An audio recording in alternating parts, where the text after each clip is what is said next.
Ladies and gentlemen, welcome back to Discovery Debrief, a podcast that dives headfirst into the proverbial deep end of the latest trek into the final frontier, Star Trek Discovery. I'm co-host Chris Clow, and I'm joined, as usual, by our bold panel of Star Trek franchise explorers, including Rachael Clow. Hello. Zaki Hasan. Howdy. And Cicero Holmes. The Starfleet Manual offers no regulatory guidelines for humans with Klingons grafted to their bones, and for doctors who were previously dead. It's true. It's true. It is. And that's some of what we're going to be exploring here in this one. That was an impressive recitation, I have to say. Well, thank you. Yeah, I wrote it down. Perfect. Well, this week, we're going to be taking a pretty different approach to our discussion. And as you may have noticed, we've actually had some people reach out to me going like, why don't you have new episodes? And it's a valid question. But we have No, it's not. You know what, people? Wait your time. All right. Roses don't grow in a day. You know, settle down. We'll get there. Oh, wait a minute. So Zaki returns. Did he return from the mycelium network with Dr. Colbert? Or his ganglia fell off. Do you feel Zaki? Can you feel it? You guys are like, why are you so angry? I don't know. No. Right? Oh, man. Yes. Well, in any event, we have 2 episodes of Discovery to talk about here, and they're pretty important. At least that's how I would characterize them. And in the interest of both expediency and in fostering, I guess, a greater degree of discussion, we're going to have a bit of a looser, higher level discussion in terms of each episode's plot, but dive into the major character journeys that each episode presents. So it's a little bit of a change up than listeners may be used to. Normally we go beat by beat in the plot, but seemed like, maybe we just take the plot in right up front at the beginning. Obviously, people who listen to this show have watched the episode of Discovery. At least I would hope so. Right. So it seems like it might be kind of an interesting place to go. But we will ease into our episode discussions by just catching up a little bit, because we haven't gotten together to record in a while. So what has everyone been up to since the last time we all got together? Zaki, kick us off. I've been just waiting patiently to record. My engagement with Star Trek has been Discovery. You could do worse, especially right now, I think. Especially lately, yeah, it's true. Yeah, I mean, it's definitely batting a pretty high average, if I do say so myself. Rachael, what about you? What have you been up to? I've been watching some Enterprise. You have, yeah. We just finished the Andorian incident. Yep. Which is a good one. That's a good one. Yeah, one of the better examples of season 1, I think. Got my boy Jeffrey Combs. Yeah, Rachel's a big Shran fan. Shran fan. Shran girl. Shran girl. But we're getting into some pretty decent territory, I think. Yeah, I think it's a pretty strong first season for a Star Trek. For Star Trek. Yeah. It's probably, like, as far as season 1s go, I mean, it's not as high as TOS, but it's got a pretty good average.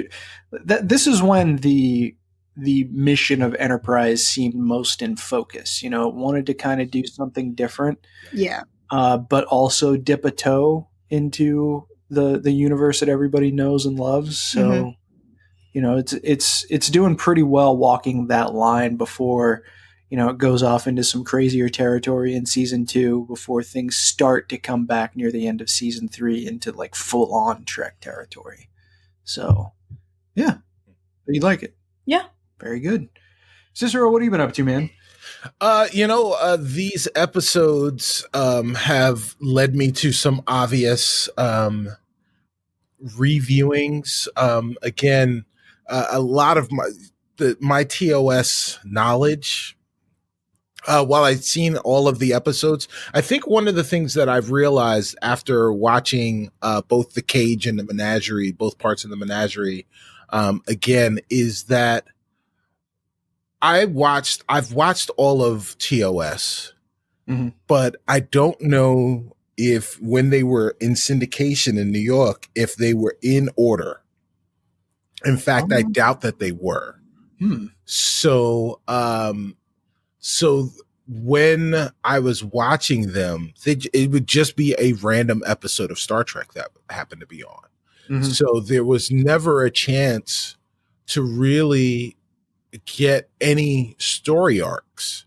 So that is why, I realize now that is why when it's time to think about TOS and think about the storylines and think about the journey that the characters went on, when I rewatched those episodes today, besides the fact that it's been conservatively 25 years since I'd seen those episodes and paid attention to them, the other part of it is that I'd never watched them with a purpose or an understanding that these have an order to them all. So watching The Cage and the Menagerie, both parts of the Menagerie, really kind of filled in the blanks and created a beautiful mosaic for this 2-story arc that I think is quite actually apropos that we're discussing both of these episodes together in one episode of Discovery Debrief.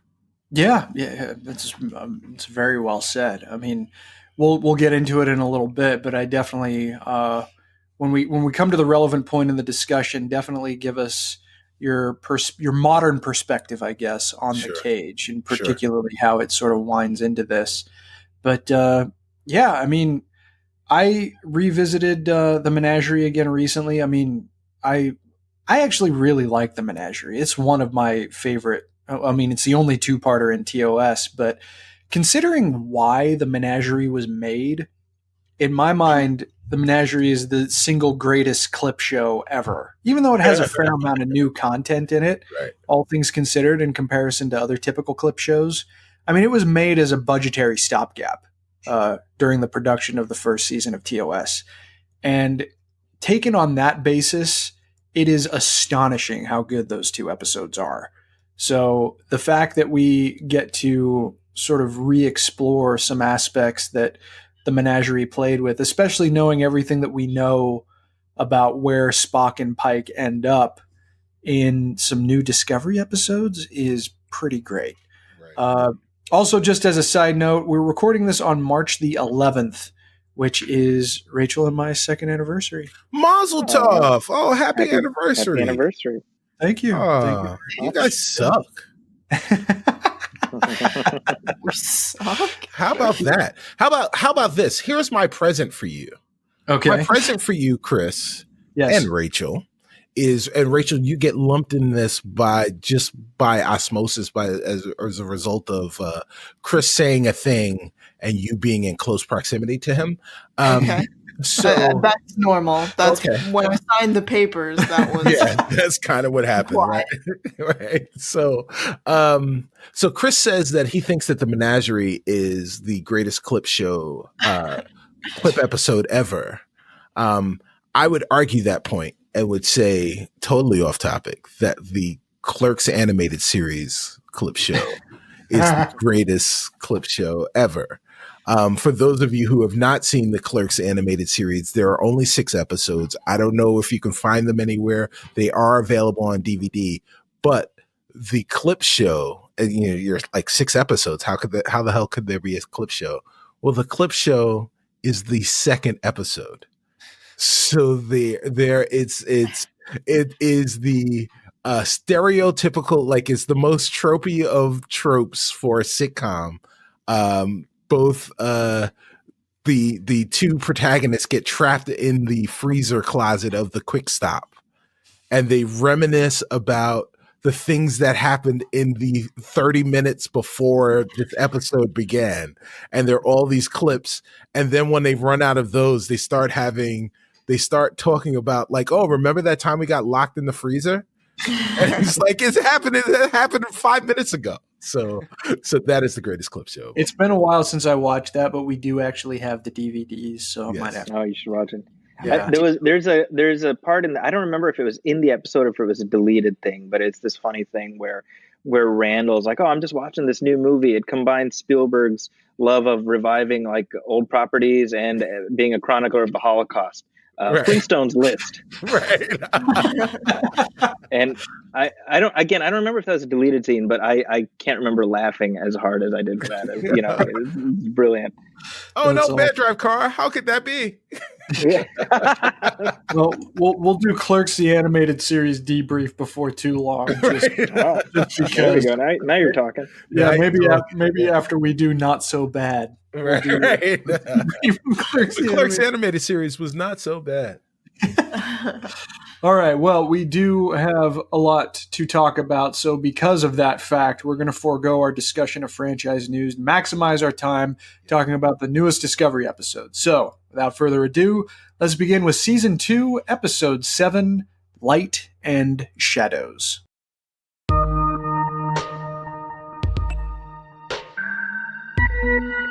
So here's a quick and dirty recap of the episode that misses a lot of the detail, but it'll just be a quick refresher on what happened at a high level. Discovery is confronted by a time anomaly while researching the Red Angel's signal over Kaminar. Pike and Tyler investigate the anomaly in a shuttlecraft and nearly die at the hands of a probe, at first launched by Discovery but modified in the future somehow. Kind of came back as like a Matrix-style sentinel, it seemed. That was a thing that I thought of. Meanwhile, Burnham's search for Spock leads her to Vulcan, where she discovers that Spock is in psychological distress. She then takes him to Section 31's ship, where doctors claim they can help him, but she realizes her mistake when Georgiou tells her Section 31's memory extractor will kill him. Burnham and Georgiou then devise a plan to allow Burnham to escape the Section 31 ship with Spock. In Spock's apparent delirium, he reveals to Burnham the planet they need to go to next. Talos 4, at which point I personally freaked the hell out at the end of that episode. But first things first, what did you guys think of this episode overall, and how did that Talos 4 revelation hit you by the time the episode concluded? Cicero, start us off. Yeah, well, I was obviously freaked out because I was like, yeah, I know that place. I've heard of that place. And you know what? And to be fair, and apology, debrief listeners, I was confused about the timeline. So I wasn't positive that these events happened before or after the events of the cage. And I know that we talked about it, but again, it was just kind of wavy in my head. So I immediately went and watched the cage. And was like, okay, I've got these events in my head, and so I know the cast of characters, and then I watched some Menagerie parts 1 and 2. But I was still like, oh, all right, here we go. And again, the overlying thing for me was that this season, the writers have spent so much time in the room with clubs so that they could club Star Trek fans over the head and say, the quote unquote big time true fans over the head and say, this is Star Trek. This is Star Trek. We are fans. We are on this. We are doing this show, not because it's a job, but because we love this franchise as much, if not more than you do. And we understand where we are. We've got a plan. We are fully cognizant of what came before us. And if you just sit and shut up and watch the show, you will see that your faith or lack thereof in us is well-founded if it's faith in us, or unfounded if it's lack of faith in us. And I think they've done an incredible job of showing that. Very well said. Zaki, what did you think of this one overall, and how did that Talos 4 revelation strike you when we hit the final credits?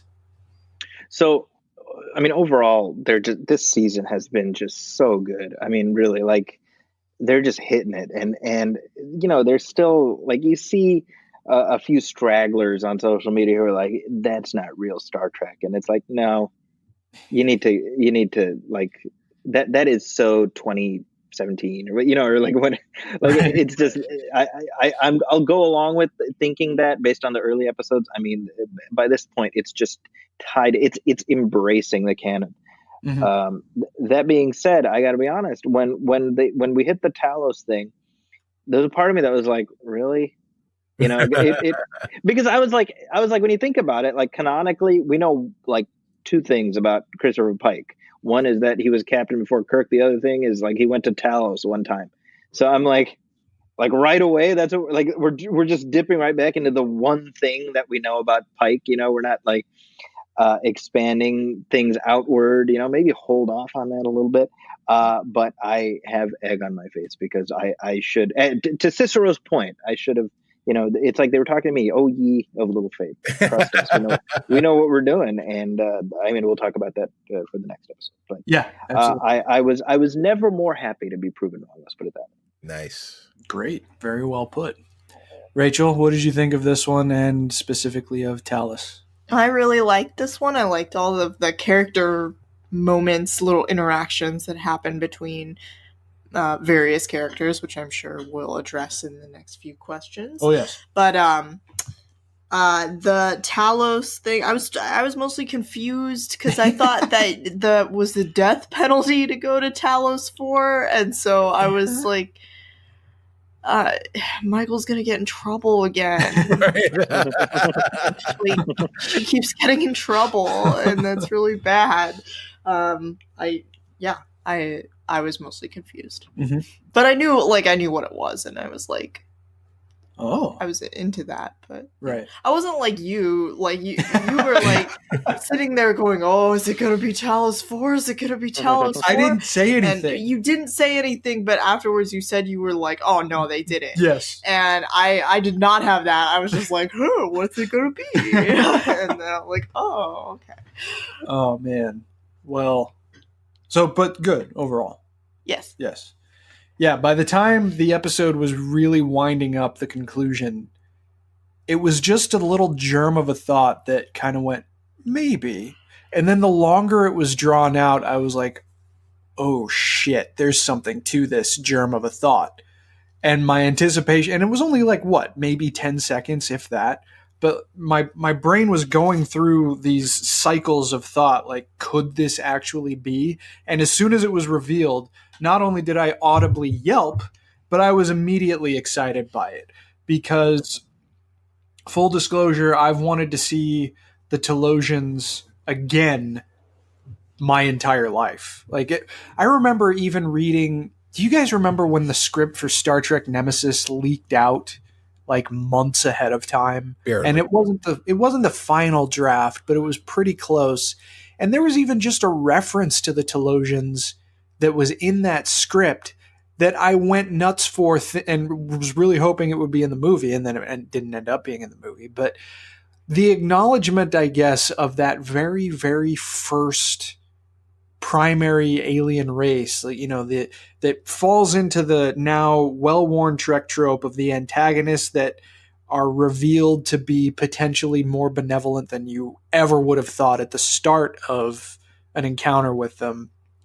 I've wanted to see the Talosians again for my entire life. So when that revelation came through, I was immediately hooked by it. And that's after all of the other really great stuff that this episode brought to the table. So up until the next one, this one was my favorite episode of Discovery. And I'm sure that we'll get into it a little bit more here in a bit. But yeah, I was fully on board for the ride the entire time. But let's go through and talk about some of the major character arcs that got forwarded here. So the character relationship that I think got the lion's share of the most interesting interplay was the sort of antagonistic bent to Tyler and Captain Pike. Pike represents the moral certitude and general unwavering stature of the Federation's ideals, and Tyler is quickly becoming a symbol of the necessity of Section 31, where he's fitting in very well. He probably seems most at home as an operative of Section 31 than at any other time that we've seen him. And I find that really interesting. But what do you guys think of the way that this relationship is developing, and how do you foresee this dynamic continuing to play out through the rest of the season? Rachel? I liked this a lot. I really, really liked how they set up the sort of distrust with Pike's sort of seeing himself shoot Tyler in the future. Yeah, that was really cool. And then he has this knowledge, and then you see him sort of realize, like, I was saving him. Yeah. Like, they're friends. That was just such a great way to have the sort of what's going on in Pike's mind be like very explicit in the plot, without being ham-fisted or like being like, I don't trust you, like, having to put it in like for no reason. Weird, ridiculous dialogue. But you can see it. You can see him like be like, oh, you can see him like, oh, I don't trust him, and then you can see him realize that, like, hey, I can trust you, and we've been together through this weird time experience. So time rift. Time rift. Time friends now, because everything's funny or better with time in front of it. Nice. Excellent. Cicero, how do you think this dynamic was shown in this episode? Time warp factor 5. So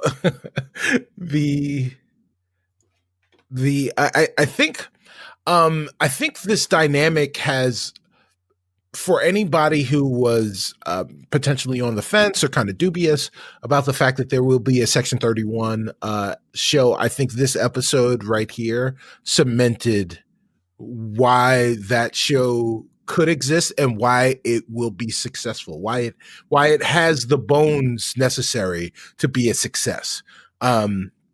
Because we get the dynamic between Pike and Tyler, where Pike wants to trust him.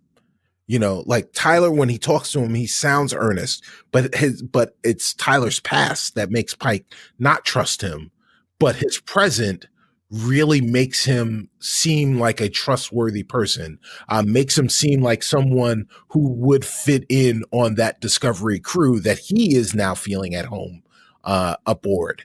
And then when he sees that he shoots, in quotes, Tyler, there is immediately both Anson Mountain's great, but there's the satisfaction and horror when he realizes that, wait a minute, oh, I shot that bastard. Oh, wait a minute, but I shot him. Like, why would I do that?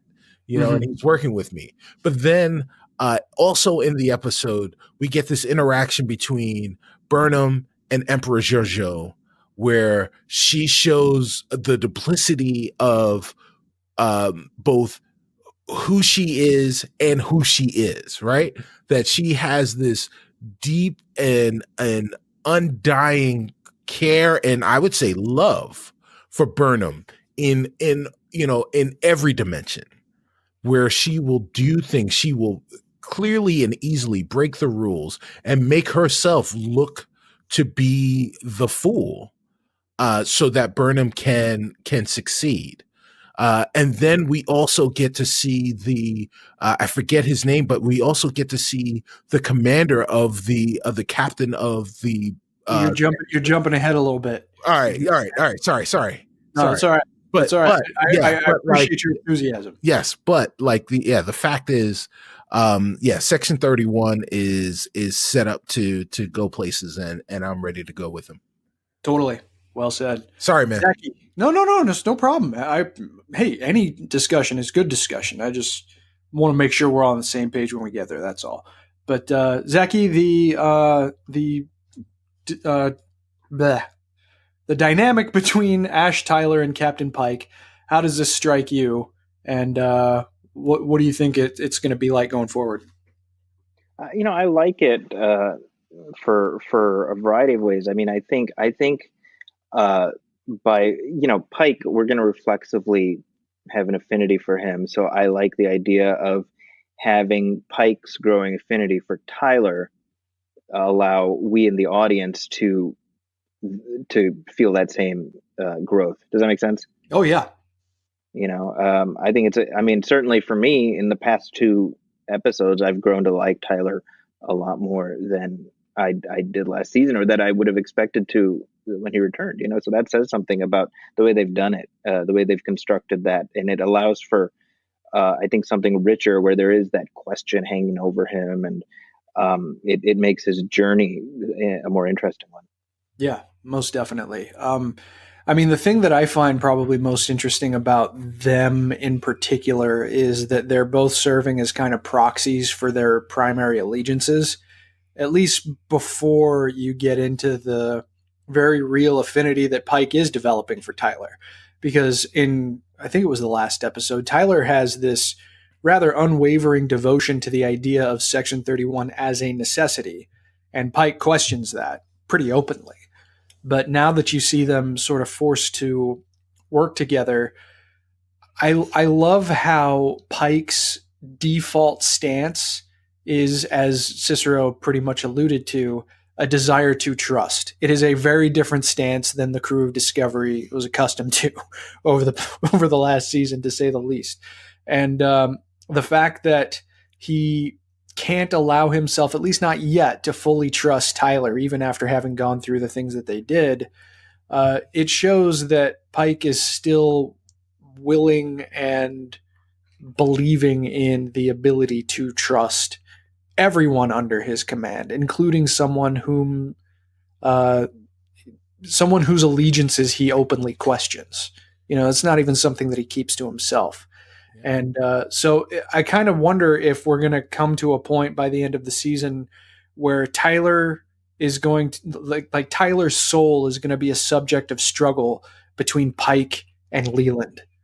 And it'll be interesting to see if that comes to a head or not.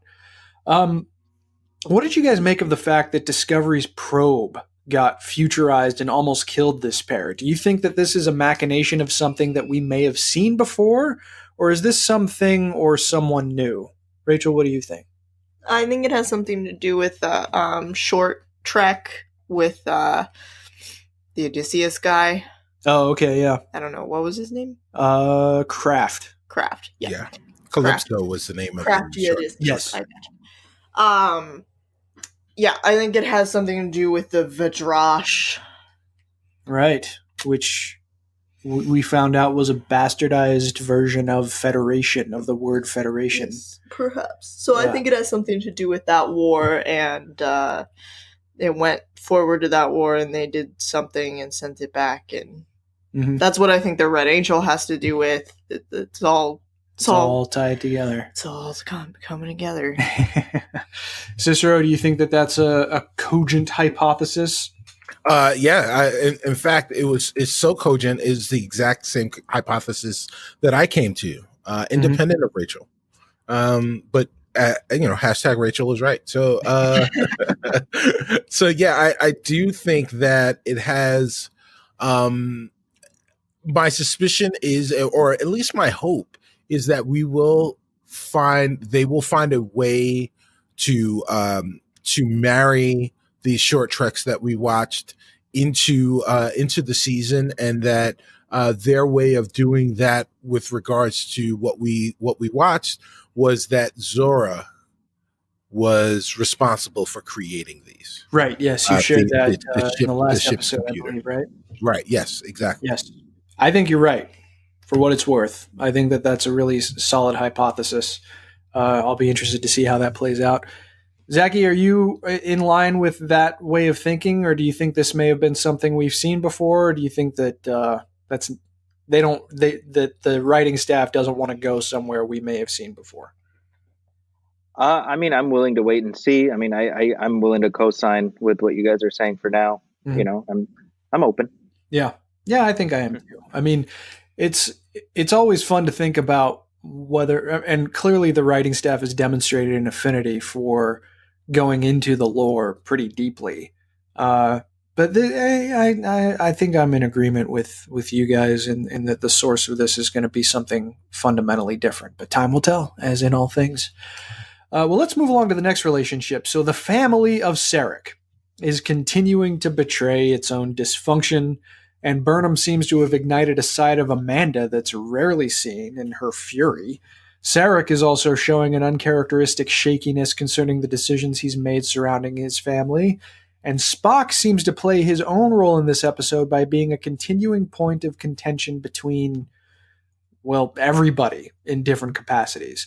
How do you think this part of the family's story is playing out, just normatively? And do you think there will be any kind of resolution between any of them by the time the season ends?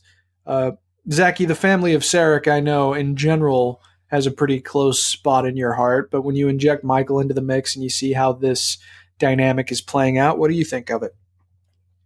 It's interesting. I mean, for me, I'm willing to roll with all of it because, I mean, partly I think it's like, once you buy in to the idea that, oh, here's this previously unseen, member of this family, and we're going to see how she, plugged in, right? Once you buy into that, you're like, all right, let's see what's happening. But, I can easily see people getting irked by how certain, especially in this episode, I think more than any other ones, we're moving these characters out of the boxes they've been to a large extent. In terms of their characterization, Amanda, Sarek, and I'm curious how that's playing longitudinally for longtime fans. I mean, I like it. I think it's interesting and it adds texture. It certainly, I mean, like Amanda, Jane Wyatt played her twice. Yeah. We didn't really, or three times, I guess. She was in. Didn't she do the voice in? No, that was Majel Barrett. That was Majel Barrett on the animated show. Right, but Mark Leonard came back for that episode. I know. Mark Leonard did come back. That's right. So she was sort of an icon, and so now she's a person. I think I like it. I like that she's feisty, that she has a personality. She's not servile. I think that all of that is interesting, and it allows Star Trek's past to keep up with our present. If that makes sense. Yeah, I think that's a really interesting point, especially considering that in Journey to Babel, she did kind of have this rather servile countenance about her, and we now see a different underpinning related to that. So, yeah, that's an excellent point. Cicero, how do you think the dynamic played out in this episode between all the members of the family of Sarek? This may be odd to say, but I think it played out like humans. Oh, yeah. that they showed, as you so aptly put it, a level of dysfunction that you would not attribute to Klingons, to Vulcans. Mm-hmm. And I think that there was so much conflict, and you were tangentially aware, and kind of at the surface of the conflict between Spock and Sarek, and you are aware of the conflict between Burnham and Spock, and and Burnham with her upbringing, and even the loving but weird relationship between Burnham and Sarek, but just this much depth and kind of introspection into the entire dynamic was something that we had not seen before, and it was very relatable, and that's that makes it human. Absolutely, very well said. Rachel, the family of Sarek, what do you think about this? I thought James Frain's performance was really good. Mm-hmm. How it seemed like Sarek was kind of just barely keeping it together. Yeah. I wonder if that's his disease starting to show up. Oh, yikes. Yeah, early onset. Early onset emotional problems. Or emotional control problems. Mm-hmm. I don't know. Maybe he's just really, really upset. But it's like if Vulcans actually feel like 1,000 times like human more than humans do, but like they just keep it all under wraps. Like imagine how like pissed he must have been to show like any emotion, right? Or Yeah. Well, sad or desperation too, Yeah. it seemed, right? Yeah.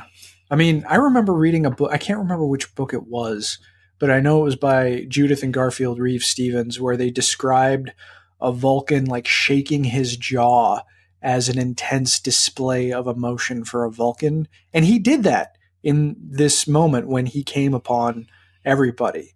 And I don't know if that was necessarily like something that he might have been briefed on, or if it just came from his own understanding of how to play a Vulcan that's under emotional duress.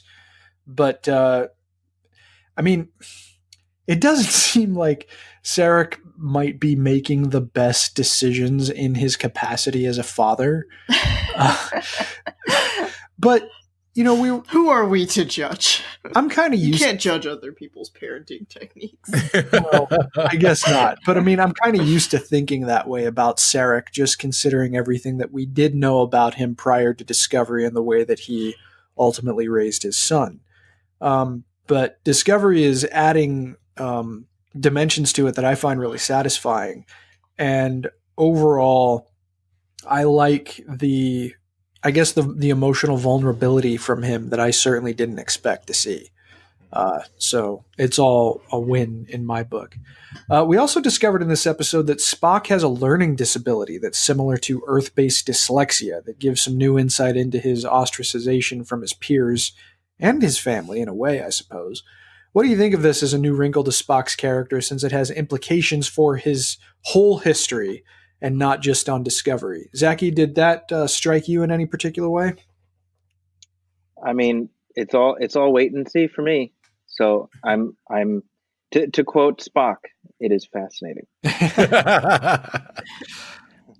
Cicero, what does that do to Spock or for Spock in your eyes? It doesn't do much, because I think for as far as the Vulcans were concerned, much like they said in the first Kelvin movie, his disability is the fact that he's human. Right. Yeah. You know, so the assumption is, I guess logically you can make this leap with the lack of evidence, is that the reason he has this disease is that he is not a pure Vulcan. Right. That, you know, this abnormality reared his head because the line is impure. So his first disability is his humanity. Mm-hmm. And then this learning disability is really just kind of tied into the fact that there is this level of xenophobia that he can't escape. Sure. Rachel, did this strike you in any particular way? It made me profoundly worried about Vulcan society if like disability is looked on with such disdain. It's very sad, I think. Yeah. Because I think that like intellectual disabilities or dyslexia and stuff like that can be are fine to have. And not only that, but, you know, offer some valuable insight into how the brain works, right? Like, that's how you learn how it works by, you know, people whose brains work, you know, differently than normal. So it makes me very sad that Vulcans don't appreciate infinite diversity and infinite combinations. Yeah, I don't know. I mean, it's come up a fair amount. I mean, the reason that I bring it up, I saw some people, what a shock, complaining on Twitter about this. It makes me respect Spock more and just kind of look up to him even more, because who is the primary vision of intellectual power in the Star Trek franchise other than Spock? Right. And we learned that he had this limitation growing up, and he still overcame it to such a degree that he's a symbol of utter brilliance in the entirety of the Federation. He's a mind at the forefront of the Federation hundreds of years into the future. And And I think that that kind of adds a really interesting aspect to the things that he had to overcome in order to ultimately achieve the greatness that he did. I mean, that's the benefit of this show taking place in the Prime universe, is that we know the heights that Spock reaches in spite of being ostracized by his own people and in spite now of having a learning disability. And I think that that's a really cool angle to take the franchise's foremost icon. So just for what it's worth. Well, let's move along to another relationship, and Cicero already touched on this a little bit earlier, but Burnham and Georgiou. They were a big part of this episode, and Georgiou seems to have an affinity for Michael, even knowing that this isn't her Michael. Where do you think Georgiou's interest in her comes from? Is this tactical? Does she actually care for Michael, considering their relationship in the mirror universe? Cicero, you started to talk about this, so Sure. Expand a little bit.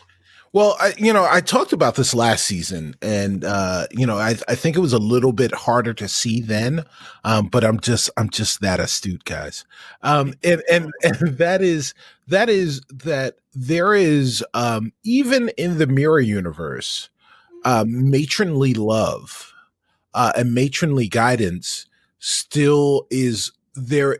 There is a resemblance of that even in the mirror universe that is similar to what we would see in the Prime universe. And that is what we have between Georgiou and Burnham, and even Prime Georgiou had a matronly bond with Burnham, with Prime Burnham. And I think that the Emperor Georgiou looks at Prime Michael Burnham and sees aspects of the woman she raised and loved, and admires those things in her, and admires other traits in her, and will continue to look out for her whenever she has the opportunity to do so. I do think, though, having said all of that, I do think, though, that if given the opportunity and it needed to happen, she would not hesitate to kill Prime Burnham. She may feel bad about it afterwards, but she'd still do it. Oh, it sounds like a troubled dynamic, if nothing else, but an interesting one, that's for sure. Rachel, what do you think? Georgiou and Burnham, or Mirror Georgiou and Prime Burnham, however you want to slice it. Yeah, I think that whatever their relationship was in the Mirror universe, Mirror Georgiou loves Burnham in her own way, which I agree probably doesn't preclude her murdering her if necessary, but she does love her in her own way, and so she is... she's looking out for her best interest in some ways. I also think that there was something in this, helping Michael for her, for Georgiou. Yeah. I think she's trying to undermine Leland at every opportunity, and this certainly makes him look real bad. Yeah. So I think that they can be both of those things, right? So she has a weakness for Michael, but also any opportunity to make Leland look like a fool or make him look incompetent is good for her, because she has ideas. She's scheming. Yeah. Well, we'll get to that a little bit more in a second, but Zaki is the resident despiser of the mirror universe aspect, at least of season 1. What do you think about the way that this relationship is coming together? I mean, you seem pretty effusive in your praise of season 2 so far, but is a descendant of that aspect of season 1 that you didn't care for all that much turning into something that you might like, or are you kind of ambivalent towards it? I would say, of necessity, like Mirror Georgiou isn't going anywhere, so it's like, all right, well, might as well just sort of hunker down. I'm fascinated by what her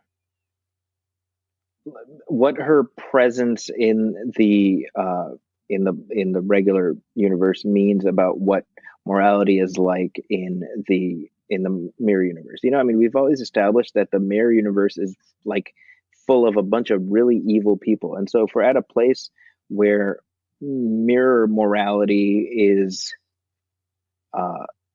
you know, effective and useful, and, you know, and sort of her brand of scheming and whatever is something that's I mean, not necessarily aspirational, but not something we frown upon, then what does that say about all of it?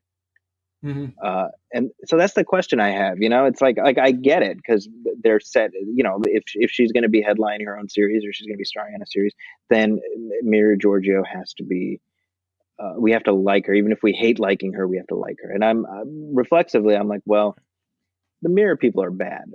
So you don't get to be the emperor unless you're a bad person. You know. Yeah. So I don't know. The worst of the bad people, right? Yeah, you know what I mean? So like now we're like, but she's like so scheming and I love it. And it's like, well, we shouldn't love it. I mean, that's not good, you know? Yeah. I mean, I will say this, though. I mean, we did conceivably get at least a power grab from a less bad character in the future of the mirror universe. Like Right. Spock wasn't nearly as evil as he could have been. That's true. So it seems like there could be capability of some kind of nobility in the mirror universe. But I mean, I think this goes back to what I was saying in season 1 about the mirror universe, and that it is not as, or at least the way that Discovery has painted it is such that it is not that different from our own universe. And, you know, as we look at our genetic cousins in the animal kingdom, the percentages are, I'll leave those to Rachel, because she's, you know, she is the actual scientist here. While maybe not a biologist, she would know better than most of us. But the differences between apes and humans is minuscule. And I think, you know, I think in the same way, the differences between the prime universe and the mirror universe are minuscule, but those differences are so great and dynamic that it fundamentally changes the way you think about us being normal and them being evil. Yeah, you know, I just read the 9th issue of a DC series that's running right now called Doomsday Clock. Spoiler alert if you're reading Zaki, are you reading Doomsday Clock? I'm not. Okay. But feel free to spoil. All right. So it was revealed in this most recent issue that much of the changes that took place in the DC universe that spawned like the New 52 and some of these other continuity shifting things is because Dr. Manhattan from Watchmen moved Alan Scott's Green Lantern ring just out of his reach in his origin story. And since Alan Scott didn't become the Green Lantern, it led to this cascade of events that ultimately completely reshaped that shared universe. Butterfly effect, baby. Exactly. So who knows? Maybe the mirror universe is only slightly different from things as they played out, and it led to such massive organizational changes that it just completely reshaped the world. Who knows? Well, yeah, I mean, so that's the thing is when I was talking about Giorgio and how matronly she is, and this is probably going to sound bad. Doesn't sound bad in my head, but I'm going to say it anyway, is I can see lots of similarities between how Emperor Giorgio parented and the life lessons that she gives, the advice that she gives. Sure. I can see lots of similarities between how she does it and the way that I was raised and some of the matronly advice that I was given. Mm-hmm.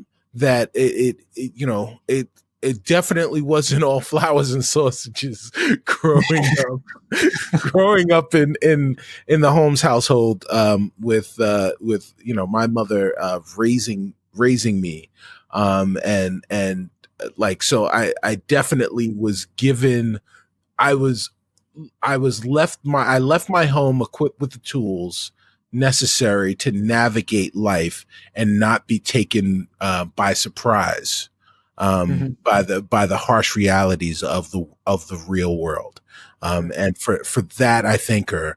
And I think that Emperor Giorgio did the exact same thing. And that way I can see some of the nuance of the mirror universe. Very well said. Last question, just really quick. So another relationship that could have major implications in a new series is that contest inside Section 31 between Giorgio and Leland. Is this a dynamic you're keen to explore further in the dedicated Section 31 show? Or could Giorgio be setting it up so that Leland doesn't last that long? Zaki, briefly, what do you think about that? I like it. I think it adds an interesting wrinkle. And I mean, it does a good job of putting us on Giorgio's side. Sure. Yeah. You know, because Leland is, we don't like him, you know, so they're stacking the chessboard a little bit to make it more palatable to be down with whatever the Empress is doing. Yeah, true. Rachel? I don't think Leland's making it that long. You don't think he's going to serve? No, I think he's only here to get something bad's going to happen. He's here to get killed. Or to be an obstacle for Pike, I guess. And whatever happens to him is going to sort of set up the Section 31 kind of show. All right. Yeah. Cicero? Has Giorgio been cast as a regular for the Section 31 show? She's the lead of the show. She is the lead. Yes. Okay, well then he is definitely not long for this world. He is done. He is Crocodile Dundee. Yes. You heard it here first. Also, just as a side note, Possessed Arium is scary. We didn't really talk about that, but holy hell, was she unsettling. Yeah. But let's move along to Season 2, Episode 8, If Memory Serves.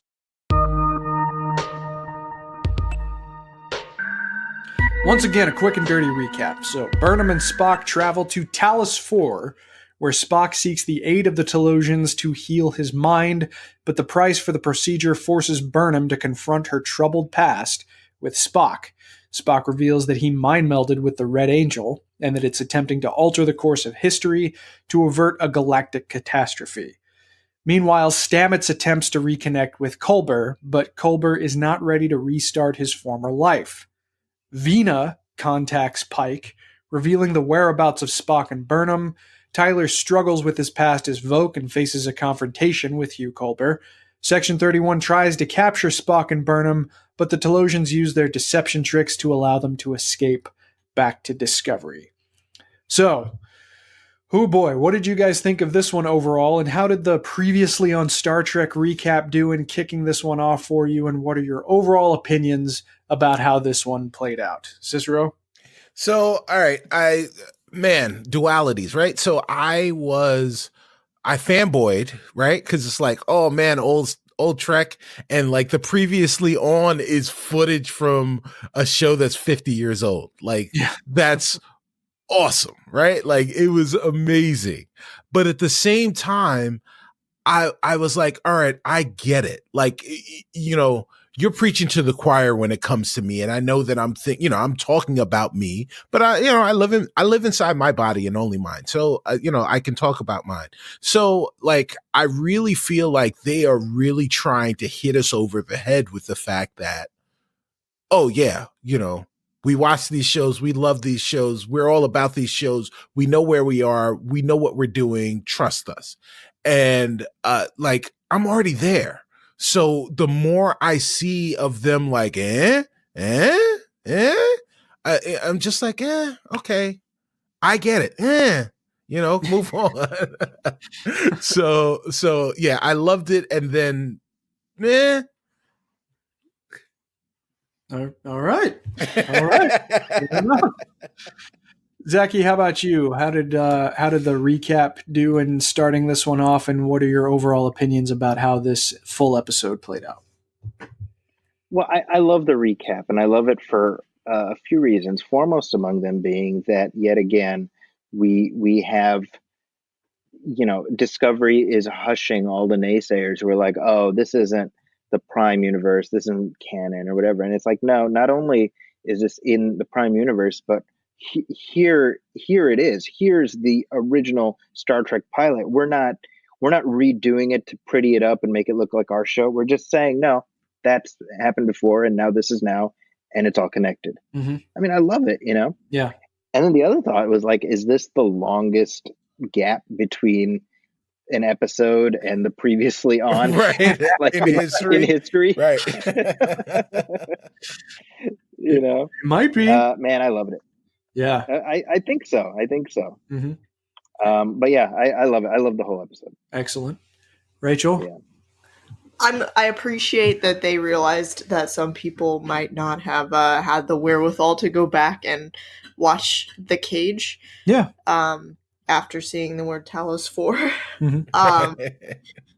Because I think there is some stuff in here that might be a little bit confusing or inside baseball if you didn't know what Mm-hmm. was going on. So it was necessary for the people's enjoyment of the episode to realize that Pike has been to Talos 4 before. Pike and Spock have been there before. Mm-hmm. So it was necessary. Served and it was a cool. mechanical purpose. Yeah. Like, I think, more than being fan service, it was also the opposite of that Mm-hmm. to, like, help get everybody up to speed. Yeah. Overall, I really like this episode. Mm-hmm. I don't know. Every episode just... after every episode of this show, now I'm like, oh, that was the best one. So... That's a good sign. Yeah. That is a great sign. Yeah. I mean, the recap, it definitely got me. I was totally on board with it. And I also respected it even just a little bit more because it very easily could have used even the remastered effect shots from TOS's HD remastering, because The Cage went through a relatively extensive remaster, even compared with every other episode that got new visual effect shots, and it used the originals. And it painted a very clear dividing line. And I saw a friend of mine on Twitter who didn't like it because it called to attention. It called too much attention to the differences between old Trek and Discovery. And I don't really agree. I mean, we've talked ad nauseum in this show about how the aesthetics are all different, but the events are not. And I totally agree with Rachel in that it served a very mechanical purpose in informing you about all of the history that The Cage is bringing to this episode specifically, and without trying to, as Zaki said, frame it differently or frame it in some sort of modern aesthetic, when that really isn't all that necessary. Right. It's bear hugging the fact that this is Prime Star Trek, and it's descending from the granddaddy of all Star Trek in The Cage. So yeah, I really liked it, and it was just the prelude to an episode that I enjoyed significantly, not just because of its connections to the pilot, but because of the ways that it positions characters that we have just been introduced to on this show. And we'll get to that in a second. In fact, we'll get to it right now. So let's talk about the primarily explored character dynamics. So first up, Dr. Stamets and Stamets is a doctor, but they said that in the comics. I think so. Yes, Yeah. I think so. Yeah. He's a PhD. Yeah, PhDs are doctors too. I'm gonna make you call me doctor once. I know you are. That's right. But you'll have earned it. So, I'll just say Lieutenant Commander Stamets and Dr. Culber. So Stamets is making a really notable effort to try and pick things up where the two left off in their relationship. But Dr. Culber is clearly traumatized from his recent experiences, including the way he was resurrected. What do you guys think of the ways in which the two are interacting now? And does it feel, even in spite of all of the craziness that this scenario has brought into their lives, does it feel real? Rachel. Does what feel real?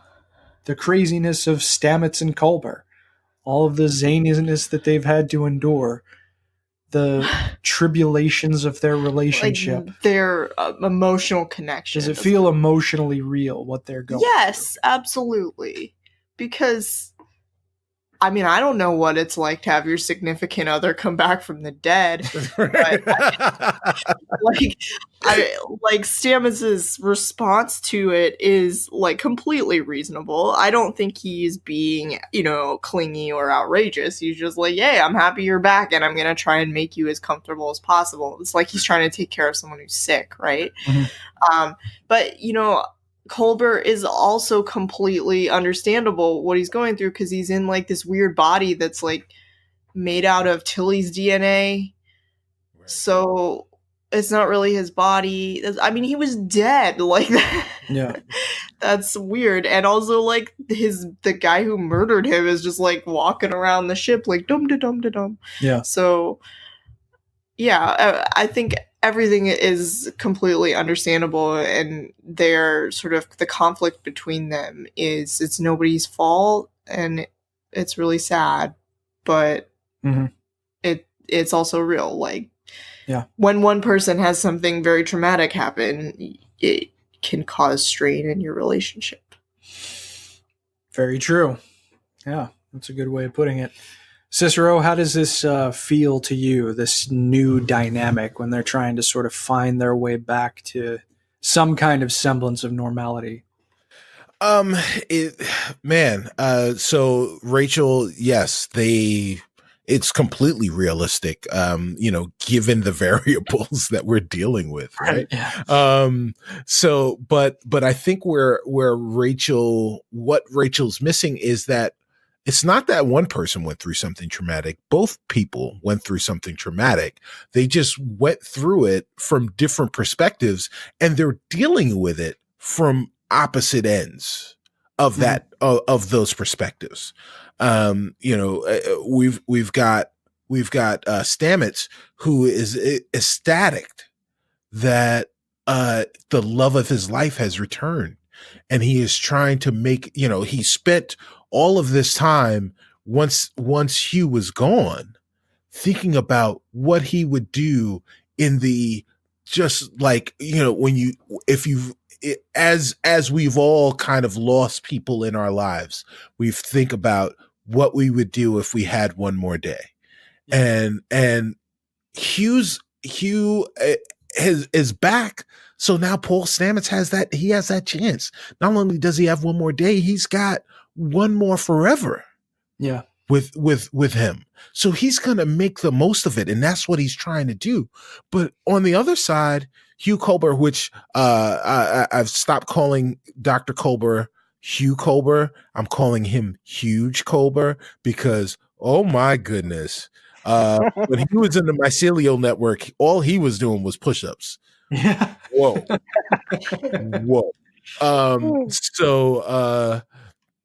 But yeah, so Huge Culber was in the mycelial network, just like, he was so discombobulated and so terrified with what was going on, and now he's back from the dead. He's so like disoriented. Besides whatever else is going on, the fact that this person is like pouncing on him is like, it's gotta be discomforting. It's gotta be just completely out of place. So yeah, I'm totally buying everything that they're selling right now. Keep it going. Absolutely. Zaki, I know that you and I shared a particular flavor of disappointment in Culber's death, but now that we're sort of seeing where that rather traumatic event has led to, what do you think of this dynamic now between Culber and Stamets? Well, I mean, I'm of two minds on it, because I think it is, as drama goes, it is interesting. It does serve to further humanize Stamets, which I think is good. Mm-hmm. But the other side of it is, to some extent, my thoughts are the same as, like, when he died. Like, it's like, well, it feels like the writers are just trying to play keep away between these two characters. Like, okay, now we got to come up with a new thing to keep them apart. And it's like, well, we know they're going to end up together.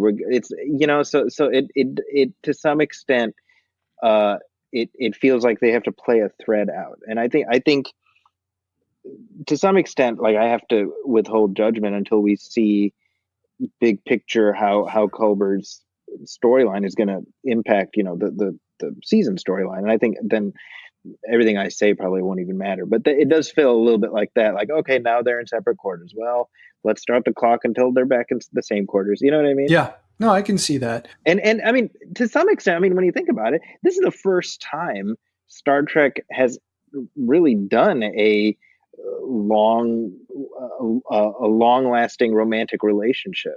True. So, other than like Cisco and Cassidy Yates or whatever, but we got like the O'Brien's marriage or whatever, but this idea of really a romance between two people, I'm struggling to think of a comparable example. Well, the difficulty that they're enduring also, I mean, at least to me, feels a little bit more profound, because I think the most pronounced difficulty that Cisco and Cassidy had was when she was ferrying supplies, was it to the Maquis briefly? Yeah. When she had to go to prison for a little bit.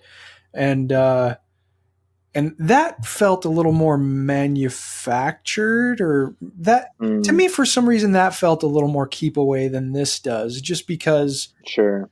And I don't know if this is true or not, but it doesn't seem like when they actually killed Culber off in that moment, I don't know if it was part of the plan to bring him back, but when it ultimately did become part of the plan, I feel like they're taking it in a direction that is at minimum interesting and at maximum pretty heart-wrenching, because it feels like such an authentic relationship, as you alluded to before, Zaki. Does that make sense? It absolutely does, yeah. Yeah, you guys are forgetting the great romance and the great will they, won't they between Chakotay and 7 of 9. That was like half an episode of excitement. And then they turned it into this really big beat in the finale, which I thought it was so weird. Yeah. Oh, well. They love each other, guys. They do. Trust us. You think Avengers Endgame is the big Endgame, man. Go back and watch Voyager Endgame. Right. Boy. Oh, man. Well, so let's move along to the next relationship, because this, I think, is probably the centerpiece of the episode. The one that's probably the most powerful exploration is the relationship that we finally get to see play out at least a little bit between Burnham and Spock. A dynamic that most fans have probably been waiting to see since we first learned that Burnham was raised by Sarek.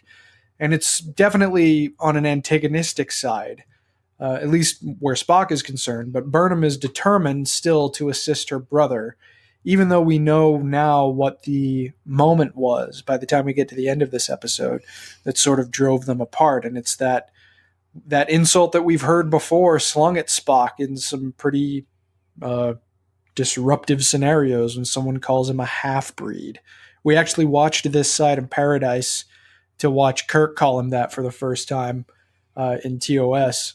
And it wasn't quite as emotionally powerful as this one was, but there is definitely a history of Spock being perceived that way. So as soon as Burnham said it, the bottom dropped out of my stomach. I was rather mortified by that as sort of the catalyst for this. But Burnham's still determined to assist Spock. Is the long wait for this interaction paid off by what we see here? How do you feel in general about what this could mean for their interactions in the remainder of the season? And what does this just mean for their characters as you understand them now? Zaki? I mean, it's a lot to process. I mean, I think that we're given this level of closeness between them that it makes us value Michael more. Mm-hmm. But then you can't help but keep coming back to that question of like, well, where the hell is she? Sure. In the canon, like it's that push and pull between what is right now and what has been and what we know will be. Mm-hmm. And the dynamics as they play out within this episode are great. I mean, the scene where we see the flashback, but then it's them as adults talking to each other in the flashback. Yeah. I mean, that's like one of the best dialogue scenes I've ever seen in a Star Trek. It's so good. Just the raw emotion. And she doesn't mean what she's saying. So it's so good. So I love all of that. But again, there's that sense of like, there's a part of me that's like, what does the future hold for Michael Burnham?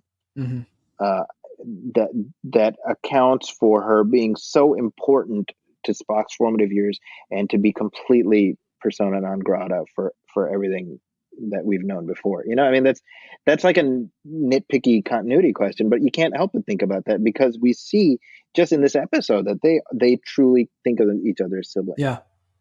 No. Yeah. I think that's really, really well put. And I mean, the implications are that far reaching, and I come to the same questions, admittedly. So very well said. Cicero, how do you think this played out, and what was your take on that pivotal moment where we learned about the thing that drove them apart? I wasn't crying. You were crying. So the thing we knew about, once we knew that who Michael Burnham was, and her family status and relationship and dynamics and blah, blah, blah, blah. Like Zaki kind of alluded to, was that we've thought about like, oh, well, how did this come to be? And, how is it that we don't know about, Burnham from Spock, this character that we know and love so well. But when we first met Burnham and Spock as children, we believed we bought what they were selling, which was that they had always kind of been emotionally divorced from each other. And then later in this episode, and that's why this episode is so brilliant. Later in this episode, we learn right away that Spock wasn't emotionally divorced from Burnham, at least at some point, after their introduction. Yeah. Because he was terrified when he awoken from that nightmare or the premonition of Burnham's death, and the first presence of the first appearance of the Red Angel. And he immediately went and told his parents so he could, prevent this horrible thing from happening. And then to see that moment, and the way it played out was like you said, it was gut wrenching. It was so painful. So, I had famously or infamously speculated about what the dynamic between the two of them was. Yes. And I was wrong about it, but to me, this was so much worse. Sure. Actually, like if we had heard about it, that'd be one thing, but to experience it. And I think it was extra effective because they removed the children. They removed these characters that we don't know. And in their stead, put the characters that we do know, and just had them continue the dialogue. It was so painful. And then once we removed ourselves from that flashback, from that memory, to have Spock say, what did he say? That, I realize that you were trying to spare my feelings. But that's irrelevant, or whatever it was that he said to her. That he regretted idolizing her, right? Yes, he regretted idolizing her. I was just like, oh my gosh, it was so hurt. Like I literally felt ill from experiencing those things. So kudos to the writers, and kudos to the director, and then of course kudos to the performers, because that was amazing. Yeah. Who'd have thought that Vulcans could stir such emotions? Yeah, right. Rachel, how did all of this come together for you? Yeah, so we had speculated about all of the crazy things that could possibly have happened between them. And I liked that what happened was pretty banal. Like, she just, talked shit to him. And it really, really worked. It worked because that is the kind of thing that causes horrible rifts among family members.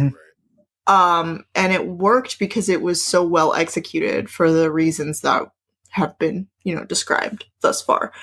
So, I was really pleased with it. I was pleased that it wasn't like a rabbit out of a hat kind of deal. Like, oh, she did this and there's this whole new element. No, it was just like she was mean to him and when he was a child, and it really scarred him and their relationship. And and it was great.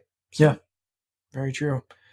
Yeah, and Cicero, I think you kind of hit the nail on the head, especially when you're talking about the fact that the performers were changed out for the faces that we did know, so that we could actually sort of experience not just the moment itself, but the emotional weight of everything all at once.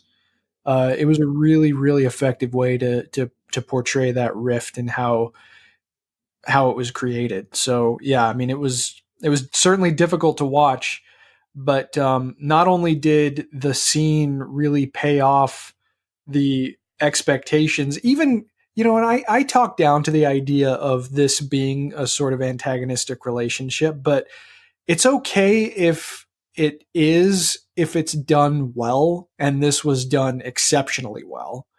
So not only did I become a believer in the direction they were taking the characters, but I also became a believer in Ethan Peck because of this scene.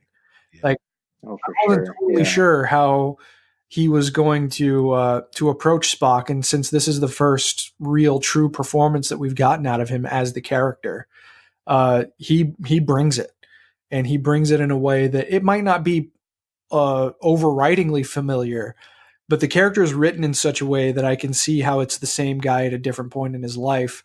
But also Peck clearly has a dramatic dedication to the material, and that he got inside of it in order to try and effectively portray it properly. That stoicism that was hardened, I guess, by this deep emotional wound that was inflicted on him as a child, I immediately believed it. And I was really, really impressed. I mean, Sonequa Martin Green, she can make me cry as soon as I look into, like, when she gets those super wide eyes and the tears are streaming down her face.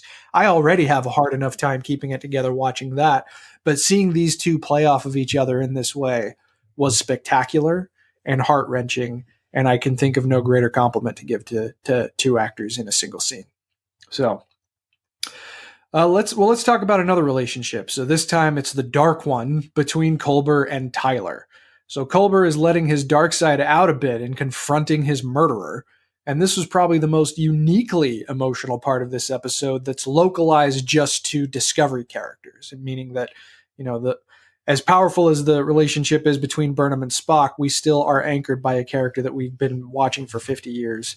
But the episode still brought it, considering characters that it introduced us to in the last season, in a way that I thought was really great.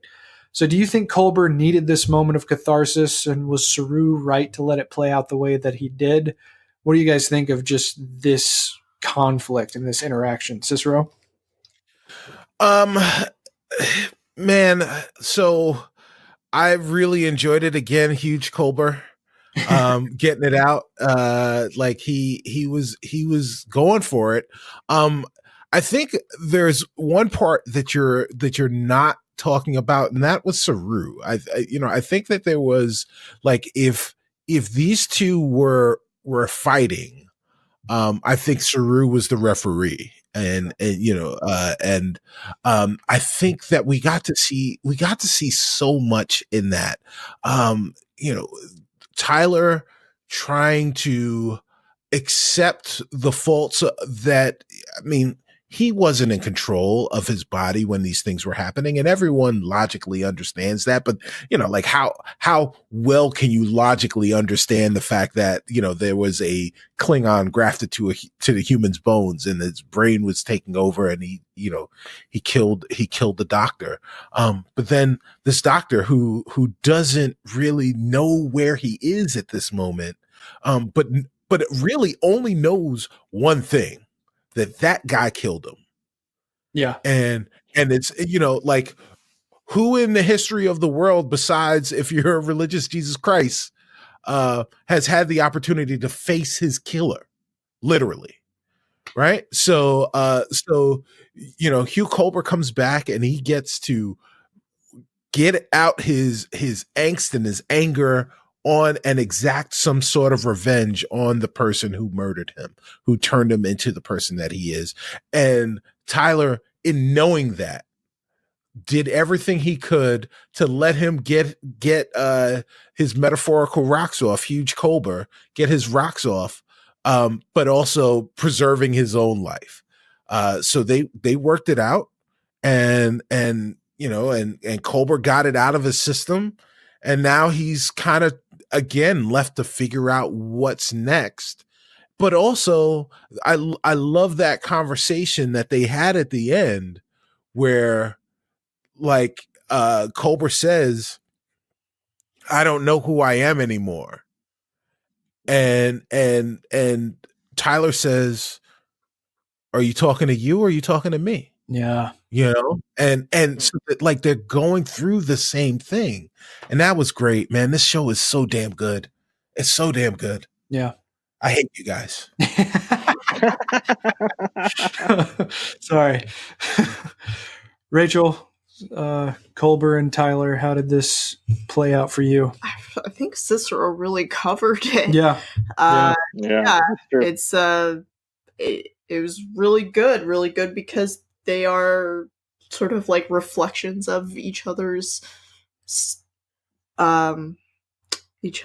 situations, and they are enemies. Saru probably should have stopped it. I think I'm on Captain Pike's side here, that like he was kind of like, I'm gonna see where this goes. It's like, no, like, you shouldn't let people fight, especially if one of them previously murdered the other one. Like, what if, like, in like grade school, like the parent during lunch, or the teacher monitor people just during let the fight happen recess are just like, I just want to see how this is gonna. I'm gonna see how this will play out. Yeah. This is important. They need to get out their emotions. No. That's a very fair point. Yeah. Zaki, how about you? What I found most interesting about the brawl between them is that Tyler just walks off. And I thought that was such a pattern interruption type thing from what we have come to expect from this type of thing, where like they sit down, they talk it out and come to some, you know what I mean? That's sort of usually the fight is the prelude to the talk it out. And instead he just walks off. And I just thought, man, that's so interesting. Like, I really like how they're playing out these dynamics with these characters in ways that are staying true to the Star Trek ethos, albeit bumping up against them at times, but also staying true to modern TV storytelling dynamics, which are all about letting threads play out and letting, so we got to put a pin in this because we know there's more to it. This isn't, 1992 Star Trek where at minute 42, everything's wrapped up and the ship goes into warp. Right. Yeah. So I think the fight between them did such a great job of making us empathize with both of them. Mm-hmm. It's not a situation where you want anybody to get their ass kicked. You want them to resolve it because to some extent we like them both. Mm-hmm. And I love that that's a pregnant thing, that they're leaving us hanging there, Yeah. So to be honest, I mean, as much as I'm interested in seeing the Stamets Culber thing play out, I'm almost more interested in what the final resolution with Tyler is going to be between him and Culber. Sure. Yeah, I think that's very well said. I totally agree. I mean, the fact that this is something that will hopefully be resolved by season's end, but the fact that we want to see it resolved certainly plays a role in the emotional participation of it. And I'm going to be fascinated to see how things ultimately shake out. Oh, of course. And I get a call right then. Fascinating. All right. Well, let's get into the relationships that I've wanted to talk about for the course of this whole discussion. And that's the one between Pike and Vina, and the larger sort of dynamic between the Telosians and the humans. These are relationships that we haven't seen explored in over 5 decades.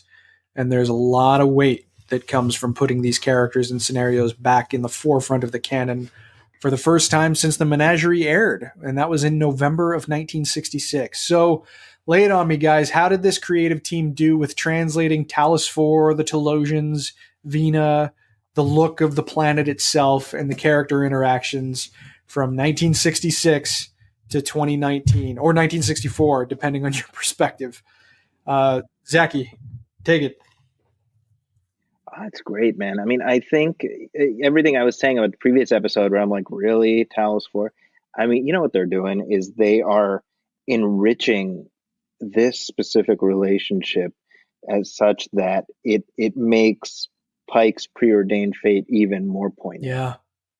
Like when you think about it, like Vina is not just this woman who he met this one time and then he went off and had a bunch of adventures and then now he's like crippled, so here he goes back to her. No, she's his true love who he left behind and he never stopped thinking about. Yeah. And it adds this extra, it's like beautiful, like he still gets to have joy at the end of his life. You know what I mean? Yeah. I thought it was great performances, man. The Anson Mount, I'm like mourning in advance for when he leaves this show. Oh, sure. Yeah. You know what I mean? I'm like, I don't want to think about that because I'm just so in love with him as Captain of Discovery. And we know he's got to go back over to that other ship.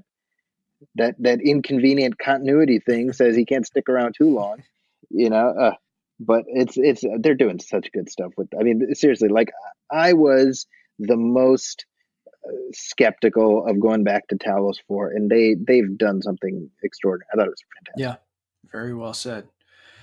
Oh boy, Rachel, Talos 4, Pike and Vina, the Telosians, everything. How did you take it? Well, I agree with Zaki. It was very well done. And I liked that Pike and Vina, were thinking of each other before he was crippled. So, it makes it nicer that he got to go back there when he's old. So, I don't think that I really have anything to add. I was pleased. All right.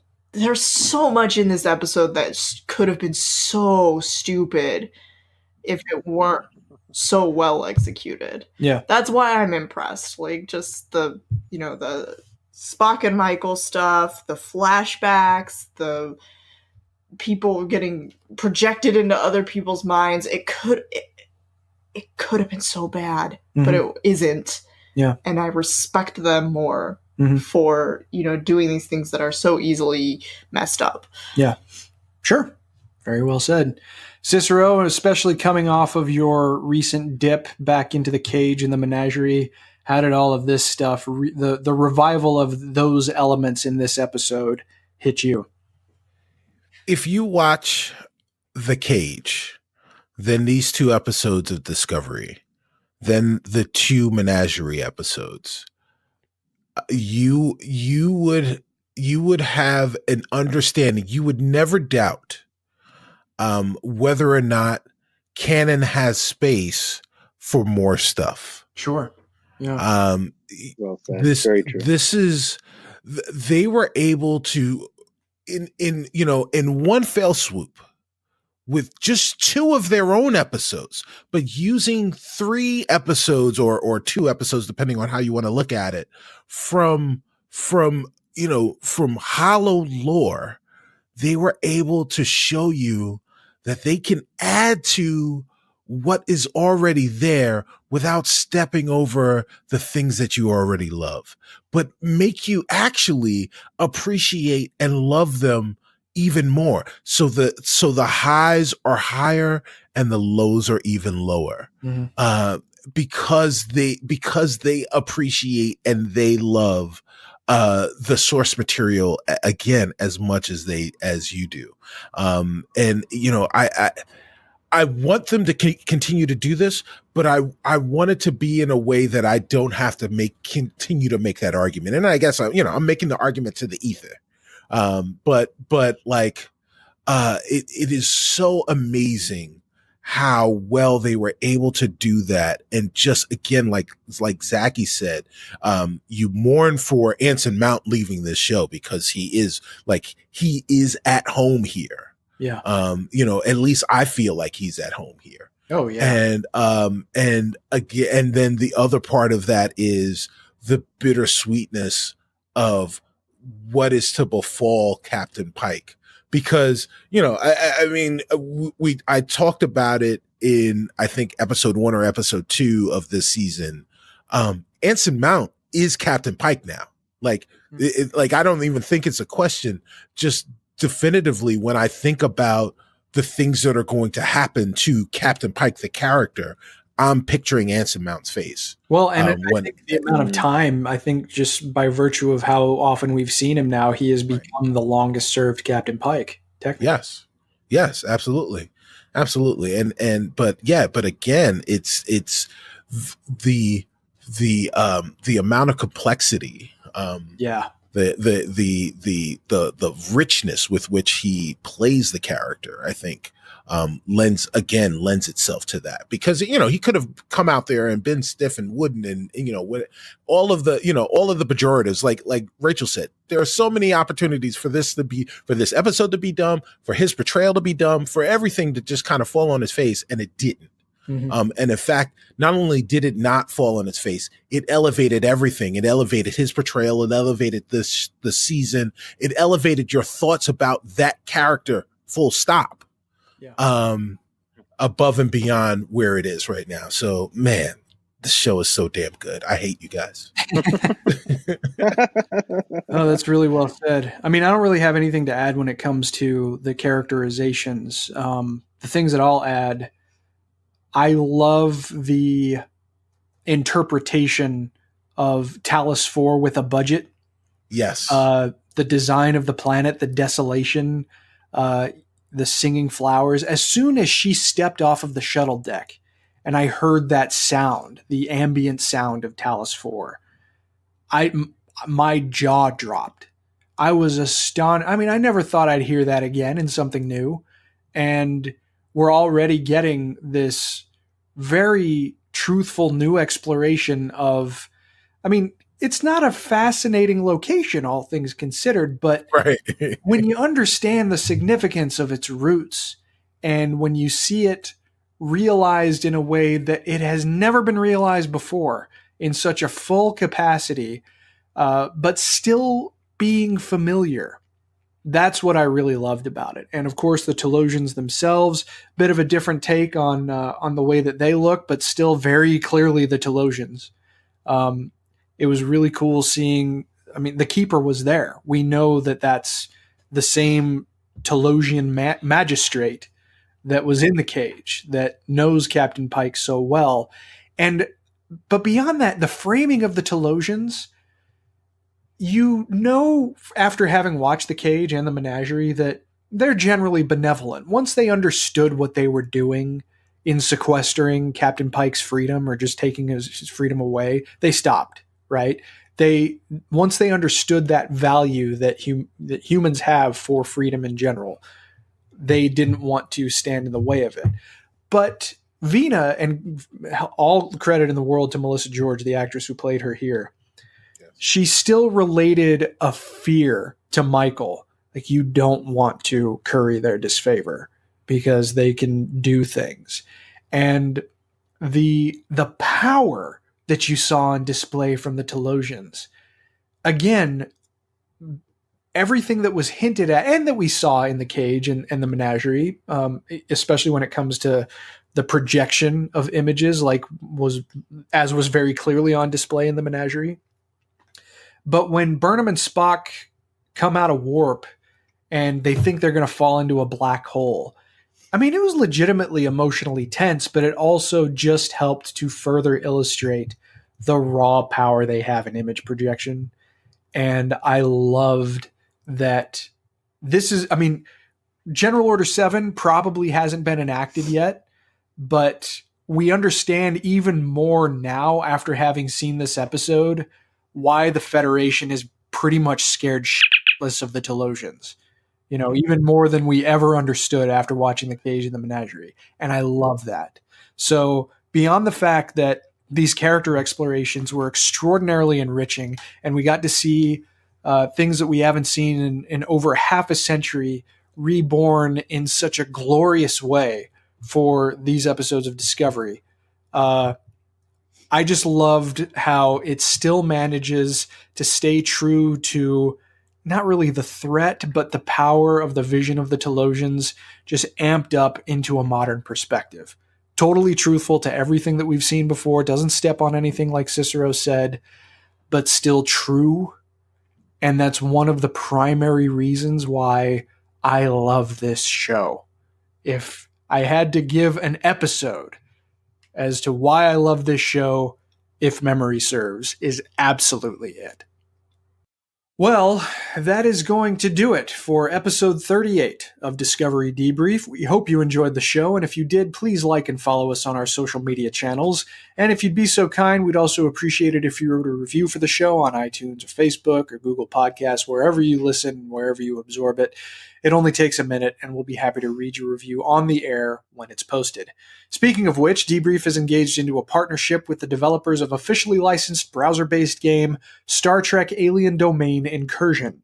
Send us proof of your review on the show on social media or via email, and we'll send you a key code that's worth approximately $60 of in-game items. It's that simple. If you have any questions, you can follow the show on Twitter at DSC Debrief, where you can also find all of our individual Twitter handles, and feel free to send us questions through Twitter, our Facebook like page, or by emailing us at hailingfrequencies@discoverydebrief.com.